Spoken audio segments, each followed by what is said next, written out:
আসসালামু আলাইকুম। ওয়ালাইকুম আসসালাম। মাশাআল্লাহ, খুব সুন্দর আয়োজন। তবে মনে রাখবে, ইফতারের সার্থকতা দামি খাবারের মধ্যে নয়, সবাই মিলে একসঙ্গে খাওয়ার আনন্দের মধ্যে।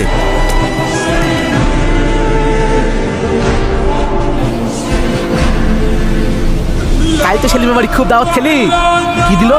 পোলাও নাকি বিরিয়ানি? চাচা, পোলাও বিরিয়ানি খাইনি, তবে যা দিয়েছে আলহামদুলিল্লাহ, মন ভরে গেছে। ধুর, ওসব মুড়ি ছোলা গরিবেরাই খায়। কাল আমার বাড়ি আসিস, রাজকীয় ইফতার করাবো। খাসির মাংস, বিরিয়ানি, সমস্ত রকম ফল, মিষ্টি সব থাকবে। খেয়ে আর উঠে আসতে পারবি নি। চাচা, নিজের রোজা না রাখলে খাসির মাংস দিয়ে ইফতার করালেও শান্তি পাওয়া যায় না। বেশি বকিস নি তা, কাল ঠিক আনবো। কি ব্যাপার, ইফতারের সময় গেছে, এখনো কেউ আসছে না। আমি পুরো গ্রামের লোককে দাওয়াত দিয়ে